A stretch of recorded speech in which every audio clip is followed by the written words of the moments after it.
എല്ലാവർക്കും നമസ്കാരം. മറുനാടന്മാരുടെ ഏറ്റവും പുതിയ വീഡിയോയിലേക്ക് സ്വാഗതം. ഇന്ന് നമ്മുടെ കൂടി ഉള്ളത് ആം ആദ്മി പാർട്ടിയുടെ സംസ്ഥാന president advocate Vinod Mathew Wilson ആണ്.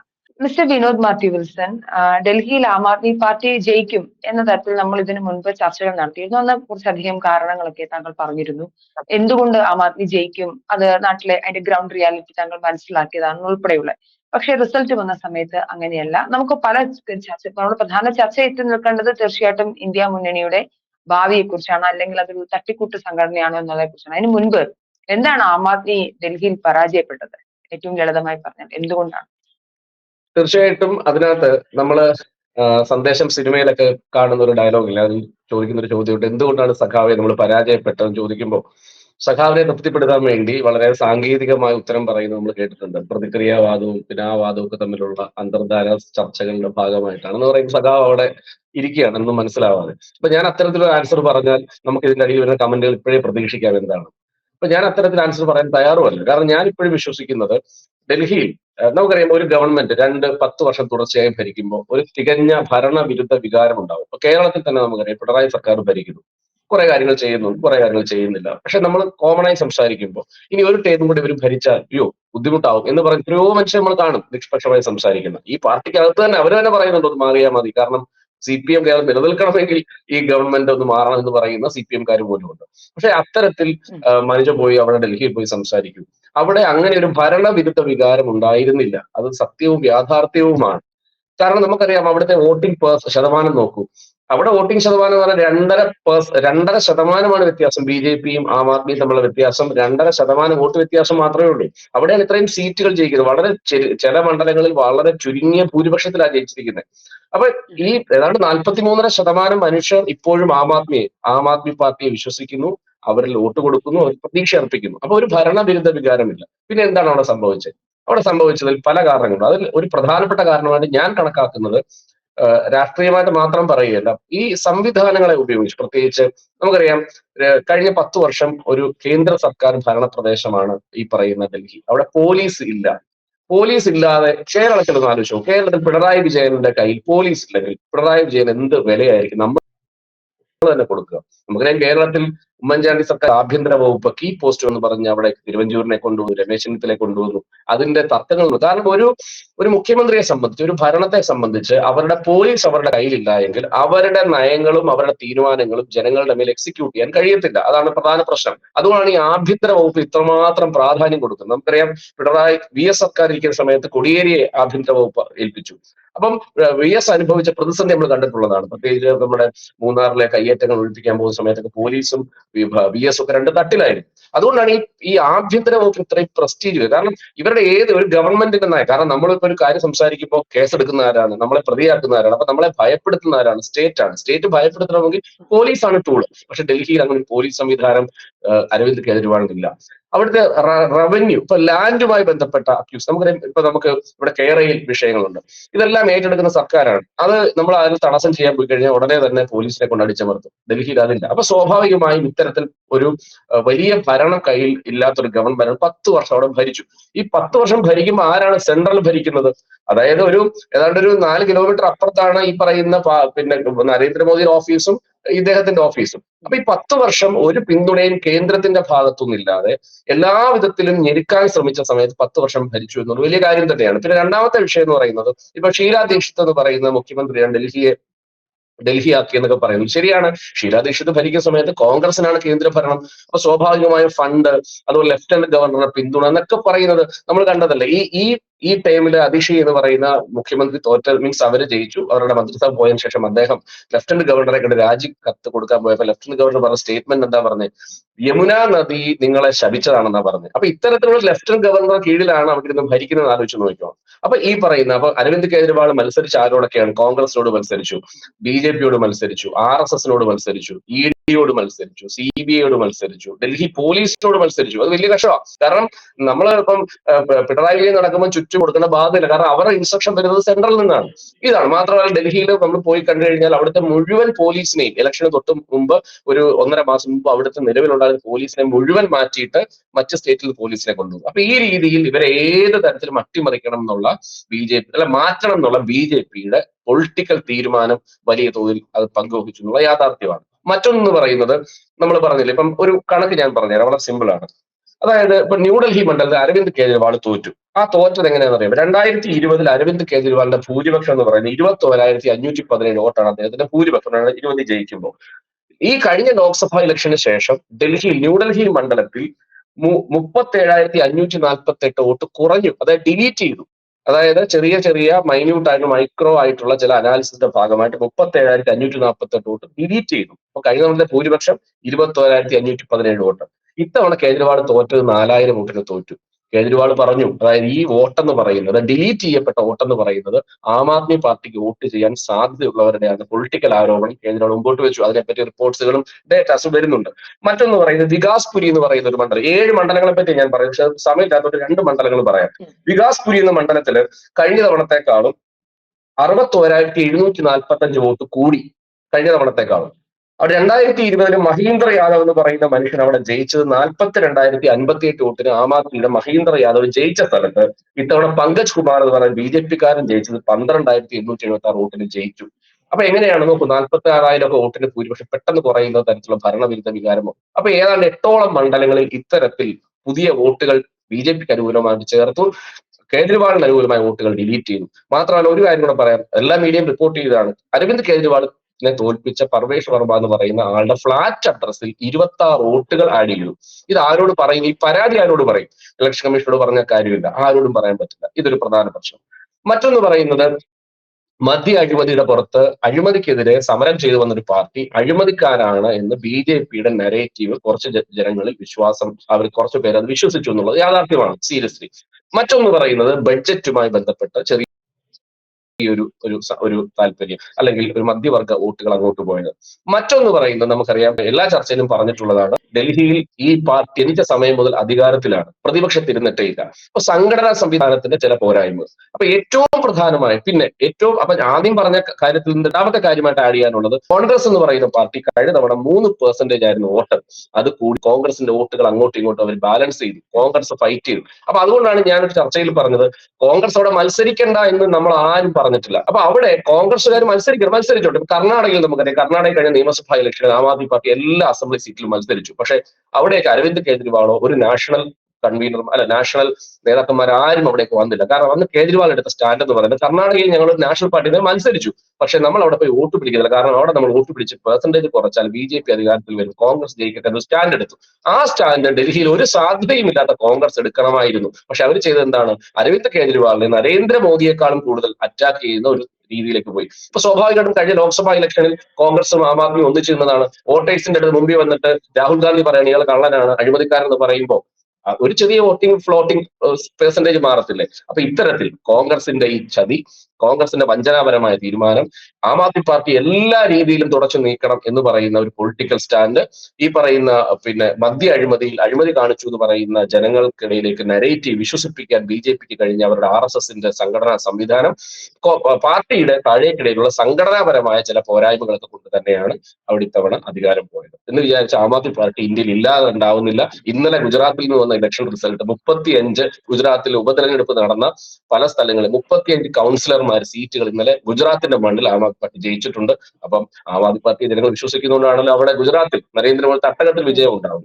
താങ്ക് മിസ്റ്റർ വിനോദ്, അത് സാങ്കേതികമായ ചില കാരണങ്ങൾ തീർച്ചയായിട്ടും ഇപ്പൊ വോട്ട് ഡിലീറ്റ് ആക്കിയതും, അല്ലെങ്കിൽ ഈ പറഞ്ഞതുപോലെ എങ്ങനെയാണിത് സംഭവിച്ചതെന്നുള്ള സാങ്കേതികമായ കാരണങ്ങൾക്കാൾ ഉപരിയായി എന്റെ ഒരു ചോദ്യം, ഈ ഇന്ത്യ മുന്നണി എന്ന് പറയുന്ന ഒരു സഖ്യം രൂപീകരിക്കുന്നു. പ്രധാനമായും BJP എന്ന് പറയുന്ന ഒരു പൊളിറ്റിക്കൽ ഐഡിയോളജിയെ തന്നെ എതിർക്കുക, എല്ലാ ചെറുതും വലുതുമായ പ്രതിപക്ഷത്തുള്ള പാർട്ടികളുടെ ഐക്യപ്പെടലാണ്. പക്ഷെ ഈ ഐക്യപ്പെടൽ ഇങ്ങനെയുള്ള ഘട്ടങ്ങളിലൊക്കെ പാളിച്ചകൾ ഉണ്ടാവുന്നതായി നമുക്ക് വളരെ വ്യക്തമായി മനസ്സിലാവുന്നുണ്ട്. പലയിടങ്ങളിലും ഇപ്പൊ പറഞ്ഞതുപോലെ കോൺഗ്രസിന്റെ ചതി എന്നൊരു പ്രയോഗം തന്നെ വിനോദം നടത്തുന്നുണ്ട്. അങ്ങനെ നോക്കിക്കഴിഞ്ഞാൽ സത്യത്തിൽ ഇന്ത്യ മുന്നണി ഒരു തട്ടിക്കൂട്ട് സംഘടനയാണ്, അല്ലെങ്കിൽ ഒരു മുന്നണിയാണെന്ന് പറയേണ്ടി വരില്ലേ? കാര്യം പ്രത്യേകിച്ച് കേരളത്തിലേക്ക് നോക്കൂ, ഇവിടെ പ്രധാനമായി എതിർക്കുന്ന ആളുകളെല്ലാം തന്നെ കേന്ദ്രത്തിലേക്ക് വരുമ്പോ ഈ പറഞ്ഞ പോലെ ഒരുമിച്ച് നിൽക്കുന്ന ആളുകളാണ്. ഇപ്പോ കോൺഗ്രസിന്റെ ഇപ്പോ കർണാടകയിൽ ആം ആദ്മി അങ്ങനെ നിലപാടെടുത്തിട്ടുണ്ടെങ്കിൽ അതേ പൊളിറ്റിക്കൽ സ്റ്റാൻഡ് BJP-ക്കെതിരെ ഡൽഹിയിൽ കോൺഗ്രസ് എടുക്കാമായിരുന്നു. അത് ആരുടെ വീഴ്ചയാണ്? നമ്മൾ പുറത്തിരുന്ന് കളി കാണുന്ന ആളുകൾ മാത്രമാണ്, നിങ്ങളാണ് ഗ്രൗണ്ടിൽ ഇറങ്ങി കളിക്കുന്ന ആള്. അല്ല, ഇന്ത്യ സഖ്യം എന്ന് പറയുന്നത് ഞാൻ പല സംസാരത്തിൽ പറഞ്ഞിട്ടുണ്ട്. ഇതൊക്കെ കാണുന്ന മനുഷ്യർ പറയും ഇവന്മാർ ഇവിടെ ഒന്നും അവിടെ രണ്ടുമാണ്. പൊളിറ്റിക്കൽ മൊറാലിറ്റിയെ ചോദ്യം ചെയ്യുന്ന സാഹചര്യം തന്നെയാണ് അത്തരം ചോദ്യങ്ങൾ എന്ന് ഉറപ്പിച്ച് അഡ്മിറ്റ് ചെയ്തുകൊണ്ട് തന്നെ സംസാരിക്കാൻ ആഗ്രഹിക്കുന്നു. നമ്മൾ ഇന്ത്യയിൽ ആലോചിച്ചു ഒരു രാജ്യം മുഴുവൻ ഒരു പാർട്ടി ഭരിച്ചാൽ എന്തൊരു ഭീകരാവസ്ഥയായിരിക്കും. ഞാൻ അതിനെ എതിർക്കുന്നത്. അതിപ്പോ കോൺഗ്രസ് ആണെങ്കിലും എല്ലാവരും പ്രതിപക്ഷത്തെ തകർത്തുകൊണ്ട് ജനാധിപത്യത്തെ മുഴുവൻ ഞങ്ങൾ മാത്രം മതി എന്നൊരു സ്റ്റാൻഡ് പറഞ്ഞാൽ അതിനെ യോജിക്കാൻ കഴിയും. അതൊരു ഏകാധിപത്യ പ്രവണത. അത് നമ്മുടെ സൗഹൃദങ്ങളിൽ പോലും നമ്മൾ ആഗ്രഹിക്കുന്നില്ല. അപ്പൊ അത് നമ്മുടെ വ്യക്തിപരമായ ലൈഫിൽ നമ്മൾ ആഗ്രഹിക്കുന്നില്ല. ഇത് തന്നെയാണ് ജനാധിപത്യത്തിൽ. അപ്പൊ അവിടെയാണ് ഒരു 400 സീറ്റിലോട്ടൊക്കെ പോയി ഈ പറയുന്ന എല്ലാം പിടിച്ചെടുക്കുന്ന ഒരു ഏകാധിപത്യ മനോഭാവത്തിലേക്ക് മാറുന്ന സാഹചര്യം വന്നപ്പോഴാണ് നിവർത്തിക്കേട് കൊണ്ട് ഒരിക്കലും കോൺഗ്രസ് പാർട്ടിക്ക് ഒറ്റയ്ക്ക് ജയിച്ച് കയറി വരാൻ സാധിക്കത്തില്ല. കാരണം ഇന്ത്യ പ്രാദേശികമായ പാർട്ടികളുടെ ബലത്തിൽ തന്നെയാണ്. തമിഴ്നാട്ടിലേക്ക് നമ്മൾ നോക്കും, അവിടെ DMK, AIDMK, ബംഗാളിലേക്ക് പോയാൽ അവിടെ തൃണമൂല്, UP-യിലേക്ക് വന്നാൽ SP. അങ്ങനെ ഇന്ത്യയിൽ ഏറ്റവും കൂടുതൽ വോട്ടുള്ള അല്ലെങ്കിൽ ആര് ഇന്ദ്രപ്രസ്ഥം ഭരിക്കണം തീരുമാനിക്കുന്ന സ്റ്റേറ്റുകളെല്ലാം പ്രാദേശിക പാർട്ടിയുടെ കൈകളിലായി. അവിടെയാണ് BJP എന്ത് ചെയ്യുന്നത്? വളരെ വ്യക്തമായ ഒരു സ്കോറോട് കൂടി നേരെ ഹിന്ദുത്വ, വേറെ അജണ്ടയൊന്നുമില്ല. അപ്പൊ ഇതിലോട്ട് അങ്ങ് പോവാണ്. പക്ഷെ കോൺഗ്രസിനും മറ്റു പാർട്ടികൾക്കും ആ അജണ്ട എടുക്കാൻ കഴിയത്തില്ല. കാരണം അവരുടെ പൊളിറ്റിക്കൽ ഐഡിയോളജി സ്റ്റാൻഡ് ചെയ്യുന്ന അവിടെയല്ല. അപ്പൊ അവിടെയാണ് ഈ കൺഫ്യൂഷൻ വരുന്നത്. ആ കൺഫ്യൂഷൻ ഉണ്ടായതുകൊണ്ട് തന്നെയാണ് എന്നാ പിന്നെ ഇവരെ തൽക്കാലത്തേക്ക് മാറ്റി നിർത്താനുള്ള ഒരു ഫോർമേഷനാണ് ഇന്ത്യ സഖ്യം എന്ന് പറയുന്നത്. അത് കഴിഞ്ഞ കാലത്തും ഉണ്ട്. ഇന്ത്യ സഖ്യം ആദ്യമായിട്ടല്ലല്ലോ വരുന്നത്. നമുക്കറിയാം UPA സർക്കാർ ഭരിക്കുന്ന സമയത്ത് ഒരു കോമൺ പ്ലാറ്റ്ഫോം ഉണ്ടായിട്ടുണ്ട്. അപ്പൊ ഒരു കാലത്ത് നമുക്കറിയാം ഏതാണ്ട് 540 സീറ്റുകളിൽ ഏതാണ്ട് ഭൂരിപക്ഷം 400 സീറ്റുകൾ നേടി കോൺഗ്രസ് അധികാരത്തിൽ ഇരുന്നിട്ടുണ്ട്. അന്ന് കോൺഗ്രസിന്റെ ഏകാധിപത്യ ഭരണത്തെ അന്നത്തെ പൊളിറ്റിക്കൽ നിരീക്ഷകർ ചർച്ച ചെയ്തിട്ടുണ്ട്. ഇപ്പൊ നമുക്കറിയാം അടിയന്തരാവസ്ഥ കാലത്തൊക്കെ നമ്മൾ സംസാരിച്ചിട്ടില്ല, ഇതൊരു എന്തൊരു ഏകാധിപത്യം, ഇതിനെ തകർക്കണം നമ്മൾ സംസാരിച്ചിട്ടില്ല. അതേപോലെ തന്നെയാണ് പൊളിറ്റിക്സിൽ അങ്ങനെ മാറി വരും. അപ്പൊ ഇവിടെ BJP-യുടെ ആ സ്റ്റാൻഡിനെതിരെയാണ് ഒരു കോമൺ പ്ലാറ്റ്ഫോം സൃഷ്ടിക്കപ്പെടുന്നത്. കോമൺ പ്ലാറ്റ്ഫോം സൃഷ്ടിക്കപ്പെടുമ്പോൾ എന്താണ് അതിലെ പരസ്പരമുള്ള ഒരു വിശ്വാസം, പരസ്പരം ചെളിവാരി എറിയാതിരിക്കുക എന്നൊരു സ്റ്റേറ്റ്മെന്റിലാണ്. അപ്പൊ സ്വാഭാവികമായും കോൺഗ്രസ്സുകാർ പറയുന്നതാണ് ഡൽഹിയിൽ ഞങ്ങൾ കടന്നു വരുമ്പോൾ കോൺഗ്രസിന്റെ വോട്ടുകൾ മുഴുവൻ പിടിച്ചാണ് ഞങ്ങൾ വന്നത്, അവരെ തകർത്തിട്ടാണ് ഞങ്ങൾ വന്നതെന്ന് പറയുന്ന കാര്യം പറയുന്നത് അഡ്മിറ്റ് ചെയ്യുന്നു. ഞാനത് സമ്മതിക്കും. പക്ഷേ ആ കാലഘട്ടമല്ല പുതിയ ഈ പറയുന്ന നമ്മുടെ ഇപ്പോഴത്തെ പൊളിറ്റിക്കൽ സെനാരിയോയിലുള്ള കാലഘട്ടം. അവിടെയാണ് ഈ പ്ലാറ്റ്ഫോം വന്നതിന് ശേഷം നമുക്ക് കേന്ദ്രത്തിൽ ഒരുമിച്ചെടുക്കാം എന്ന് പറയുന്ന സ്റ്റാൻഡ് വന്നു. ഡൽഹിയിലേക്ക് വന്നപ്പോൾ എന്താണ്, അവിടെ താഴേക്കിടയിലുള്ള പൊളിറ്റിക്കൽ ലീഡേഴ്സ് തമ്മിൽ അടിച്ചോട്ടെ, അവർ ആം ആദ്മിയും കോൺഗ്രസ് ഒക്കെ തമ്മിൽ. പക്ഷേ ഒരു പ്രതിപക്ഷ നേതാവ് വന്നിട്ട് ഡയറക്റ്റ് അറ്റാക്ക് ചെയ്യുമ്പോൾ സംഭവിക്കുന്ന ഒരു കൺഫ്യൂഷനാണ്. ആ കൺഫ്യൂഷൻ പാടില്ല എന്നാണ്. അങ്ങനെയാണെങ്കിൽ ഇന്ത്യ സഖ്യത്തിന്റെ ആവശ്യമില്ല. അതുകൊണ്ട് ഇപ്പൊ എന്താ സംഭവിക്കുന്നത്? ഇന്ത്യ സഖ്യത്തിന് ഒരു കാര്യം ഞാൻ പറഞ്ഞുതരാം. ഇന്ത്യ സഖ്യത്തിലെ പ്രധാനപ്പെട്ട കക്ഷിയായ സമാജ്വാദി പാർട്ടിയുടെ ഇപ്പൊ നമുക്കറിയാം മുലായം സിംഗ് യാദവിന്റെ മകൻ അഖിലേഷ് യാദവ് വന്ന് ഡൽഹിയിൽ വോട്ട് പിടിച്ച ആർക്ക് വേണ്ടിയാണ്? അരവിന്ദ് കെജ്രിവാളിന്റെ വേണ്ടിയാണ്. പിന്നെ ഞാൻ ഏറ്റവും കൂടുതൽ ആരാധിക്കുകയും ബഹുമാനിക്കുകയും ഒക്കെ ചെയ്യുന്ന ഒരു ലേഡി പൊളിറ്റീഷ്യനാണ് മഹുവ മൊയ്ത്ര എന്ന് പറയുന്ന ബംഗാളിലെ തൃണമൂലിന്റെ MP. ഫൈറ്ററാണ്. അവർ വന്ന് അവിടെ വോട്ട് പിടിച്ച ആർക്ക് വേണ്ടിയാ? അരവിന്ദ് കെജ്രിവാളിന് വേണ്ടിയാണ്. അപ്പൊ രാഹുൽ ഗാന്ധി എന്ന് പറയുന്ന നിൽക്കുന്ന ഒരു പ്ലാറ്റ്ഫോം പറഞ്ഞോ, നിങ്ങൾ മത്സരിച്ചോ അവിടെ, അല്ലെങ്കിൽ വോട്ട് പിടിച്ചോട്ടെ. പക്ഷെ നരേന്ദ്രമോദി നടത്തുന്ന കൗണ്ടർ അറ്റാക്കിനേക്കാളും ഭീകരമായ അറ്റാക്ക് നടത്തി എന്നുള്ളതാണ് ഇതിന്റെ പൊളിറ്റിക്കൽ മൊറാലിറ്റി ഇല്ലായ്മ എന്ന് ഞാൻ പറയുന്നത്. ഇന്ത്യ സഖ്യം എന്ന് പറയുന്നത് അതിന്റെ പ്ലാറ്റ്ഫോമിൽ വേണം. ഇപ്പോഴത്തെ അവസ്ഥയിൽ ഇന്ത്യ സഖ്യം അത് ശോഷിച്ചു കഴിഞ്ഞാൽ വീണ്ടും ഓപ്പോസിഷൻ കയറി വരികയാണ്, അല്ലെങ്കിൽ ഒപ്പുറത്ത് നിൽക്കുന്നവർ കയറി വരികയാണ്. എനിക്ക് ആ പൊളിറ്റിക്സിനോട് യോജിക്കാൻ കഴിയില്ല. ഇന്ത്യ എന്ന് പറയുന്ന ഒരു നമുക്കറിയാം അമേരിക്ക, നമുക്കറിയാം രണ്ട് പാർട്ടികളെ ഉള്ളൂ. കാരണം അവിടെ ഒറ്റ കൾച്ചറേ ഉള്ളൂ. ഈ പറയുന്ന അമേരിക്ക ഇപ്പൊ നമ്മൾ ചൈനക്കാരോട് സംസാരിച്ചു, അവര് നോർത്ത് ചൈനക്കാരാണെങ്കിൽ സൗത്ത് ചൈനക്കാരൻ പറയും വി ആർ ചൈനീസ് എന്നേ പറയുള്ളൂ. നമ്മൾ മലയാളി, തമിഴൻ, ബംഗാളി, ആന്ധ്രാക്കാരൻ അങ്ങനെ അവിടെ എല്ലാവരുടെയും കൂടെ അവകാശം ഒരാൾക്ക് ഒരു ഫീലിങ്സ് കൊടുക്കുക എന്ന് പറഞ്ഞാൽ അങ്ങനെ ഒരു രാജ്യത്ത് നമുക്ക് ഒരു കാലത്തും ജീവിക്കാൻ കഴിയില്ല. നമ്മുടെ മക്കളും അല്ലെങ്കിൽ നമ്മുടെ തലമുറയൊക്കെയാണ് അതിന്റെ ബുദ്ധിമുട്ട് അനുഭവിക്കാൻ പോകുന്നത്. ഞാൻ അതിനെയാണ് എതിർക്കുന്നത്, അല്ലാതെ മറ്റൊരു തരത്തിലല്ല. നമുക്കൊരു പൊളിറ്റിക്കൽ വൈവിധ്യമുള്ള രാജ്യമാണ്. ആ വൈവിധ്യം അതുപോലെ നിലനിൽക്കുക തന്നെ വേണം. അതിന് മനസ്സിലാക്കാൻ പൊളിറ്റിക്കൽ സെൻസ് ഉള്ളവർക്ക് ഉണ്ടാവണം, അല്ലാതെ കേവലം അധികാരത്തിന് വേണ്ടി. ഇപ്പൊ ഡൽഹിയിൽ ഒരു സീറ്റിലും കോൺഗ്രസ് ജയിക്കുന്നതാണ് അവർക്ക് അറിയാവുന്നേ. അപ്പൊ അവരെന്തിനാ അവിടെ മത്സരിച്ചു? ഇനി ഒരു ഭീകരമായ കാഴ്ച കൂടിയുണ്ട്. ഞാനത് മനുഷ്യത് കണ്ടോ എന്ന് എനിക്കറിയത്തില്ല. അതായത് ഡൽഹിയിൽ കോൺഗ്രസ് BJP വോട്ടറിന് ജയിക്കുന്ന സമയത്ത് കോൺഗ്രസിന്റെ ഓഫീസിൽ ലഡുവിതരണം നടത്തി. ആ വീഡിയോ കണ്ടു കാണും, ഞാൻ വിശ്വസിക്കുന്നു. അങ്ങനെ അതെന്തിനാ ലഡുവിതരണം നടത്തുന്നത്? ആർക്ക് വേണ്ടിയിട്ട്? ആം ആദ്മി പാർട്ടി തോറ്റു, അവിടെ ജയിച്ചതാരാ? ഇപ്പൊ ലഡുവിതരണം നടത്തി ഡാൻസ് കളിക്കുകയാണ് കോൺഗ്രസിന്റെ PCC അധ്യക്ഷനും അതുപോലെ തന്നെ അവർ കൂട്ടായ്മകളും. അപ്പൊ അതൊരു ചതിയല്ലേ? ഇവര് പിന്നെ ഈ ഭരണഘടന ഉയർത്തിപ്പിടിച്ച് ഭരണഘടനയെ തകർക്കുന്നു നാഴിക്ക് 40 വട്ടം പറയുന്നത് രാഹുൽ ഗാന്ധി. അപ്പൊ ഡൽഹിയിൽ വരുമ്പോൾ ഭരണഘടന മറ്റൊന്ന്, പാർലമെന്റിൽ എത്തുമ്പോൾ ഭരണഘടന മറ്റൊന്ന്, കേരളത്തിൽ ഭരണഘടന മറ്റൊന്നല്ലല്ലോ. ഭരണഘടനാ മൂല്യം എല്ലാ സ്ഥലത്തും തകർക്കുന്നു എന്ന് അങ്ങനെ തന്നെ പറയുന്നിടത്ത് ഈ കാണിക്കുന്നത് രാഷ്ട്രീയ നെറികേടാണ്. അതാണ് ഞാൻ പറഞ്ഞത്. ഇതിൽ ഗുജറാത്തിലെ ബൈ ഇലക്ഷന്റെ കാര്യങ്ങളൊക്കെ താങ്കൾ പറയുന്നുണ്ടായി. പക്ഷെ ഡൽഹി മുനിസിപ്പൽ ഇലക്ഷനിൽ BJP തീർച്ചയായും ജയിക്കുമെന്നുള്ള പൊളിറ്റിക്കൽ പ്രസ്താവനകൾ, അതുമായി ബന്ധപ്പെട്ട് പല ആം ആദ്മി പ്രവർത്തകരും BJP-യിലേക്ക് പോകുന്നതുമായി ബന്ധപ്പെട്ട വാർത്തകൾ വരുന്നു. അങ്ങനെ നോക്കുകയാണെങ്കിൽ പ്രത്യേകിച്ച് കേരളത്തിലൊക്കെ ബഹുമുഖമായ 2-3 പാർട്ടികൾ മാത്രമേ ഉള്ളൂ. ആം ആദ്മിക്ക് ഈ പറഞ്ഞതുപോലെ ഒരു റോൾ എടുക്കാൻ ഇതുവരെ സാധിച്ചിട്ടില്ല. അങ്ങനെ എടുക്കാൻ സാധിക്കട്ടെ. പക്ഷെ എന്നാൽ പോലും ഈ ആം ആദ്മിയുടെ ഒരു ഫ്യൂച്ചറിനെ കുറിച്ച് കൂടി നമ്മൾ ചിന്തിക്കേണ്ടതല്ലേ? കാര്യം ഡൽഹി ഓക്കെ, അവിടെ കോൺഗ്രസ് വിരോധം എന്ന് പറയുന്നത് അവരുടെ ആളുകളുടെ പൊളിറ്റിക്കൽ അജണ്ടയായി തന്നെ മാറിയിരിക്കുന്നത്. അവർ അത്രയധികം മടുത്തിരിക്കുന്നു എന്നുള്ളതാണ്. ഇപ്പം മികച്ചൊരു ഓപ്പോസിഷൻ ആണ്, നിങ്ങൾക്ക് വോട്ട് വിഹിതം അവിടെ ലഭിച്ചിട്ടുണ്ട്. പക്ഷെ പ്രമുഖരായ നേതാക്കളെല്ലാം തോക്കുന്ന ഒരു സാഹചര്യം. എത്ര സാങ്കേതികത്വം പറഞ്ഞാലും തോറ്റു എന്നുള്ളതാണ് യാഥാർത്ഥ്യം. അപ്പോ ഇതിന്റെ ഒരു ഫ്യൂച്ചർ, അതിനെ കുറിച്ചുകൂടി ഒന്ന് സംസാരിച്ച് നമുക്കിത് കൺക്ലൂഡ് ചെയ്യാം. അതുകൂടി പറയേണ്ടത്. രാഷ്ട്രീയത്തില് ഫ്യൂച്ചർ പറയാൻ നമുക്ക് പറ്റത്തില്ല. കാരണം പൊളിറ്റിക്സ് എന്ന് പറയുന്നതിനെ ഇപ്പം പൊളിറ്റിക്സ് എനിക്ക് ഭയങ്കര ഇഷ്ടമാണ് ഈ പൊളിറ്റിക്സ് എന്ന് പറയുന്നത്, അതിന്റെ ഉയർച്ച താഴ്ചകൾ. അപ്പൊ രാഷ്ട്രീയത്തിൽ നമുക്ക് ഒരിക്കലും രാഷ്ട്രീയത്തിലെ ഫ്യൂച്ചർ നമുക്ക് പ്രെഡിക്റ്റ് ചെയ്യാൻ പോലും പറ്റത്തില്ല. അതിന്റെ കളികൾ എങ്ങനെയാ വരുന്നത്? നമുക്ക് ഇന്ദിരാഗാന്ധി തോറ്റ ഇന്ദിരാഗാന്ധി ഉണ്ട്, ജയിച്ച ഇന്ദിരാഗാന്ധി ഉണ്ട്. അപ്പം നമുക്കറിയാം സോണിയാഗാന്ധിയുടെ തളികയിൽ കൊണ്ട് പ്രധാനമന്ത്രി പദം കൊടുത്ത മൻമോഹൻ സിംഗ് പ്രധാനമന്ത്രിയായി 2 ടേമിലിരുന്നു. നരേന്ദ്രമോദി എന്ന് പറയുന്ന ആള് ഒരു സാധാരണ താഴേക്കിടയിൽ വന്ന ഗുജറാത്ത് മുഖ്യമന്ത്രി പ്രധാനമന്ത്രിയാവുന്നു. നമുക്കറിയാം. അപ്പൊ രാഷ്ട്രീയം എന്ന് പറയുന്നത് നമുക്ക് കേരളത്തിൽ തന്നെ നമ്മൾ എന്തെല്ലാം പിന്നെ ഒറ്റ സുപ്രഭാതത്തിൽ നമ്മൾ തിരിഞ്ഞു പറയാം. ഒരു രാഷ്ട്രീയത്തിലെ ഫ്യൂച്ചർ എന്ന് പറയുന്നത് നമുക്കൊരിക്കലും പ്രെഡിക്റ്റ് ചെയ്യാൻ പറ്റത്തില്ല. പക്ഷെ ആം ആദ്മിക്ക് ഫ്യൂച്ചർ ഉണ്ടാവണം എന്ന് ആഗ്രഹിക്കാനുള്ള കാരണം എന്ന് പറയുന്നത് ആം ആദ്മിയുടെ രാഷ്ട്രീയ സങ്കല്പമാണ്. ഇപ്പൊ പലരും ചോദിക്കുന്ന ഒരു ചോദ്യമാണ്, ആം ആദ്മിയുടെ പ്രത്യയ ശാസ്ത്രം എന്താണ്, ആം ആദ്മിയുടെ പൊളിറ്റിക്കൽ സ്റ്റാൻഡ് എന്താണെന്ന് പറയും. ഞാൻ അതിലൊരു കൗണ്ടർ ചെയ്തൊരു സാധനം ചോദിക്കാം. കഴിഞ്ഞ ദിവസമാണ് ഈ KM മാണി എന്ന് പറയുന്ന ഒരു രാഷ്ട്രീയക്കാരുണ്ട് കേരളത്തിൽ. അദ്ദേഹം എഴുതിയ അധ്വാനവർഗ സിദ്ധാന്തം എന്ന് പറയുന്ന സിദ്ധാന്തമുണ്ട്.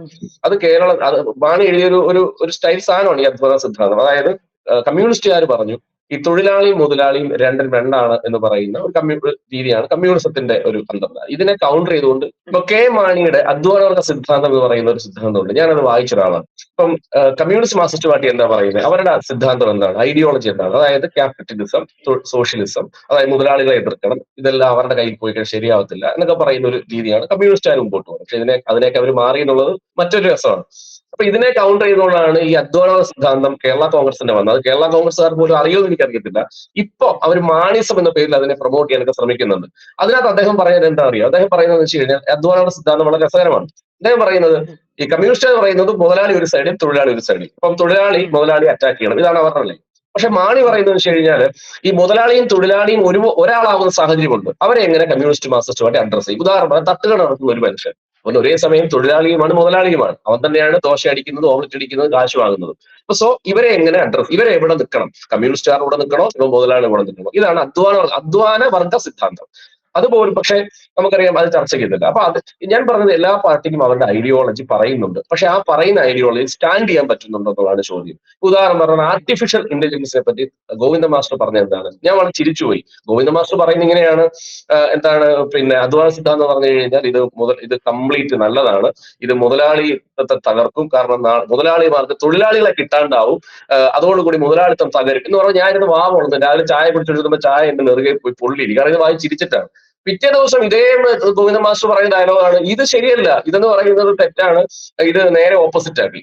അപ്പം അത് കഴിഞ്ഞിട്ട് പിറ്റേ ദിവസം EP ജയരാജനോട് ചോദിക്കുകയാണ്, സാർ ഇത് പറഞ്ഞത് പുള്ളി പറഞ്ഞ സ്റ്റേറ്റ്മെന്റ് ആണ് ഏറ്റവും രസം. പുള്ളി പറഞ്ഞ സ്റ്റേറ്റ്മെന്റ് എന്ന് പറഞ്ഞു കഴിഞ്ഞാൽ, നമ്മൾ എന്താ പണ്ട് പഠിച്ചുകൊണ്ടിരുന്നത്, ഭൂമി എന്ന് പറഞ്ഞാൽ പരന്നതായിരുന്നു, പക്ഷെ ഇപ്പൊ അങ്ങനെയാണോ? പരന്നതല്ലല്ലോ, ഇപ്പം അണ്ഡാകൃതിയല്ലേ. ഞാൻ ആദ്യമായിട്ട് കേൾക്കണേ അണ്ഡാകൃതിയിൽ ഭൂമി ഇരിക്കുന്നത്, ഗോളാകൃതി ഞാൻ കേട്ടിട്ടുണ്ട്. അപ്പൊ ഈ അണ്ടവും ഗോളവും പോലും അറിയാത്തവരാണ് ഈ സിദ്ധാന്തം പറയുന്നത്. പക്ഷെ നമ്മൾ ആലോചിച്ച് നോക്കൂ, ഈ അരവിന്ദ് കെജ്രിവാളിന്റെ ഒരു പ്രത്യയശാസ്ത്രമുണ്ട്.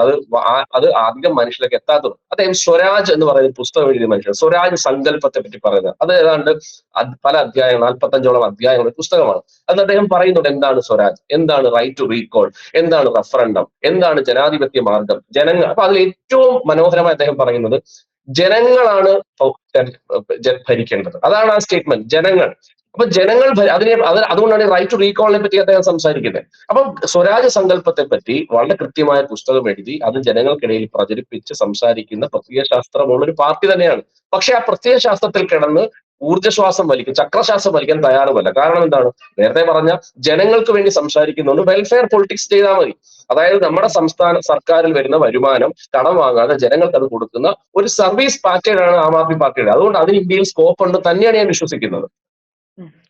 തീർച്ചയായിട്ടും വിനോദ്, എന്തായാലും തെരഞ്ഞെടുപ്പുകൾ എന്ന് പറയുന്നത് ഒരു കാര്യം ഞാൻ ചോദിച്ചോട്ടെ, ഞാനൊരു ചോദ്യം ചോദിക്കും. ഇപ്പം നിങ്ങൾ മാധ്യമപ്രവർത്തകരാണ്, ഇന്ത്യയിൽ നല്ല പ്രതിപക്ഷം ഉണ്ടാവണം എന്നുള്ളത് സത്യമാണല്ലോ. ഇന്ത്യയിൽ ഞാൻ ഇന്ത്യയിലാണ് ഭരണപക്ഷം ഉണ്ടായില്ലെങ്കിലും പ്രതിപക്ഷം വേണമെന്ന് പറയുന്ന ആളാണ്. പ്രത്യേകിച്ച് അത് ഒരു ലീഡർ, ഒരു സിംഗിൾ ലീഡർ, അയാളുടെ ഐഡിയോളജി അല്ലെങ്കിൽ ഒരു പാർട്ടിയുടെ ഐഡിയോളജി. ഞാൻ കമ്മ്യൂണിസ്റ്റുകാരി പോലും അല്ലാത്തത് അത് തൊഴിലാളി വർഗാധിപത്യം പറയുന്നുണ്ട്. അങ്ങനെ ആധിപത്യം ഒന്നും ഒരിക്കലും ഒരു ഭൂഷണമല്ല എന്ന് അടിയുറച്ച് വിശ്വസിക്കുന്ന ഒരു വ്യക്തിയാണ് ഞാൻ. അപ്പോൾ പ്രതിപക്ഷം തീർച്ചയായും വേണം. ഇവിടെയാണെങ്കിലും കോൺഗ്രസിന്റെ പ്രത്യയശാസ്ത്രങ്ങളോട് യോജിക്കാത്ത ഒരു വ്യക്തിയാണ്. എങ്കിൽ പോലും കോൺഗ്രസ് ഒരു മികച്ച പ്രതിപക്ഷമാകണം കേരളത്തിൽ നിന്ന് ആഗ്രഹിക്കുന്ന ഒരാളാണ് ഞാൻ. ഞാനൊരു കമ്മ്യൂണിസ്റ്റുകാരിയല്ല. അത് കമ്മ്യൂണിസ്റ്റുകാരുടെ ഓപ്പോസിറ്റ് ആണെങ്കിലും പ്രതിപക്ഷം മനോഹരമായിരിക്കണം എന്ന് വിചാരിക്കുന്ന ഒരാളാണ്. തീർച്ചയായിട്ടും പ്രതിപക്ഷത്തിനാണ് ശരിക്കും ഭരണചക്രത്തിൽ പ്രധാനപ്പെട്ട റോൾ ഉള്ളതെന്നാണ് ഞാൻ മനസ്സിലാക്കുന്നത്. ഞാൻ അവിടെയാണ് ഇപ്പൊ പറയുന്നത്. അപ്പൊ അവിടെ ഒരു നമുക്ക് കയറി നിൽക്കാൻ പറ്റുന്ന ഒരു പൊളിറ്റിക്കൽ പ്ലാറ്റ്ഫോമും കൂടെ ആവശ്യമല്ലേ? ഇപ്പം നമ്മൾ പ്രകാശ് രാജ് എന്ന് പറയുന്ന നമ്മുടെ പ്രിയങ്കരനായ നടൻ സജീവമായി നരേന്ദ്രമോദിക്കെതിരെ സംസാരിച്ചിട്ട് അദ്ദേഹത്തിന്റെ ഒരു ഇന്റർവ്യൂ ഞാൻ കണ്ടു. അദ്ദേഹം സ്വതന്ത്ര സ്ഥാനാർത്ഥിയായിട്ട് പോയി മത്സരിച്ചു. എനിക്കൊന്ന് ബാംഗ്ലൂരിലാണെന്ന് തോന്നുന്നു അദ്ദേഹം മത്സരിച്ചു. എന്നിട്ട് അദ്ദേഹം പറഞ്ഞു എനിക്ക് മത്സരിക്കണം, MLA ആവണം, അതിന് വേണ്ടി. പക്ഷെ അദ്ദേഹത്തിന് 3500 വോട്ടാ കിട്ടി. അദ്ദേഹത്തോട് ഇതിന്റെ പത്രപ്രവർത്തകർ ചോദിച്ചു. അപ്പൊ അദ്ദേഹം പറഞ്ഞത് ഇടവേ ഈ സ്വതന്ത്രമായി ചിന്തിക്കുന്ന നിലപാടുള്ള മനുഷ്യരെ തിരഞ്ഞെടുക്കാൻ പ്രാപ്തരായ ജനം ഇന്ത്യയിലായിട്ടില്ല, അവർക്ക് ഇപ്പോഴും അടിമ സംവിധാനമാണെന്ന് പറഞ്ഞ് പ്രകാശ് രാജ് നമ്മുടെ മുമ്പിലുണ്ട്. അപ്പൊ ഞാൻ പറഞ്ഞു വരുന്നത് ഈ രീതിയിൽ പൊളിറ്റിക്കൽ പ്ലാറ്റ്ഫോം നമുക്ക് ഒഴിവാക്കാൻ കഴിയത്തില്ല. അപ്പൊ അവിടെ ആരാണ് കൂടുതൽ സുതാര്യമായി, അല്ലെങ്കിൽ ആരാണ് കൂടുതൽ ഒരു ഉദാഹരണം ഞാൻ പറഞ്ഞു. ഞാൻ ആം ആദ്മി പാർട്ടി പ്രസിഡന്റ് ആയിട്ട് പറയുകയല്ല. എന്നോട് എപ്പോഴും ആൾക്കാർ ചോദിക്കുന്നത് എന്തുകൊണ്ട് ആം ആദ്മി പാർട്ടി, വൈ ആം ആദ്മി പാർട്ടി ചോദിക്കുമ്പോൾ എനിക്ക് പറയാനുള്ള ഉത്തരം, ഇപ്പൊ നമ്മൾ പാതിവില തട്ടിപ്പുമായി ബന്ധപ്പെട്ട വാർത്തകൾ കാണുന്നുണ്ട്. എല്ലാ രാഷ്ട്രീയക്കാരും പണം വാങ്ങിച്ചിട്ടുണ്ട്. മനിത, ഞാൻ പറയുന്നത് വളരെ വ്യക്തമാണ്. ആം ആദ്മി പാർട്ടിയെ സംബന്ധിച്ച് 1 രൂപ പോലും, ഇപ്പൊ ഞാൻ സംസ്ഥാന പ്രസിഡന്റാണ്, 1 രൂപ പോലും എനിക്ക് പാർട്ടി വാങ്ങാൻ കഴിയത്തില്ല. നാഷണൽ അക്കൗണ്ടിലേക്ക് മാത്രമേ പണം പിരിക്കാൻ പറ്റുള്ളൂ. ആ പണമാണ് തിരിച്ച് സ്റ്റേറ്റിലേക്ക് വരുന്നത്. പിന്നെ സ്പോൺസർഷിപ്പേ ഉള്ളൂ. അല്ലാതെ റെസീപ്റ്റ് അടിച്ച് 10,000 രൂപ വാങ്ങിച്ചിട്ട് 5,000 രൂപ എന്റെ പോക്കറ്റിൽ വരുന്ന പരിപാടി പാർട്ടിയിലില്ല. ഈ സാമ്പത്തിക സുതാര്യത തന്നെയാണ് എന്നെ പോലുള്ള മനുഷ്യരെ ഈ പാർട്ടിയിലേക്ക് അടുപ്പിച്ചതിന്റെ കാരണം. അതുകൊണ്ട് ഇത്തരം പാർട്ടികൾ, ആം ആദ്മി പാർട്ടി, അത് കേജ്രിവാൾ തന്നെ പറഞ്ഞിട്ടുണ്ട്, ഇത്തരം പൊളിറ്റിക്കൽ പാർട്ടികൾ, വിപ്ലവങ്ങൾ അത് രാജ്യത്തുണ്ടാവണം. അങ്ങനെ രാജ്യത്ത് വിപ്ലവ മാറ്റം ഉണ്ടാവുന്നതാണ് മറ്റു രാജ്യങ്ങൾ വികസിക്കുന്നത്. ഇവിടെ നമ്മൾ ഇപ്പോഴും പരമ്പരാഗത പൊളിറ്റിക്കൽ പാർട്ടിയെ ഹഗ് ചെയ്തുകൊണ്ട് നിന്ന് കഴിഞ്ഞാൽ നമുക്ക് അതിൽ നിന്ന് മൂവ് ചെയ്യാൻ പറ്റത്തില്ല. അപ്പൊ ചേഞ്ചസ് ഉണ്ടാവട്ടെ, വിപ്ലവം ഉണ്ടാവട്ടെ എന്ന് ആഗ്രഹിക്കുന്ന ആളാണ്. തീർച്ചയായിട്ടും വിനോദ് മാത്യു വിൽസൺ, അതായത് വിനോദ് പറയുന്നത് പ്രാദേശികമായ പൊളിറ്റിക്കൽ താല്പര്യങ്ങൾ റെപ്രസെന്റ് ചെയ്യപ്പെടേണ്ടതുണ്ട്. അതിന് ഒരു ഭൂരിപക്ഷ സമൂഹത്തിൽ ഒരു ഐഡിയോളജി മാത്രം നിലനിന്ന് പോവുക, അതിന് തീർച്ചയായും എതിർക്കേണ്ടതുണ്ടെങ്കിൽ ഇന്ത്യ സഖ്യം പോലുള്ളതിന് ഐഡിയോളജി ആവശ്യമുണ്ട്. പക്ഷെ അതേ സമയത്ത് ഗ്രൗണ്ട് റിയാലിറ്റിയിൽ വരുമ്പോൾ കോൺഗ്രസിന്റെ ചതി കൂടി താങ്കൾ സംസാരിക്കുന്നുണ്ട്. എന്തായാലും ഒരുപാട് സന്തോഷം വിനോദ് മാത്യു വിൽസൺ സംസാരിച്ചത്. Thank you so much.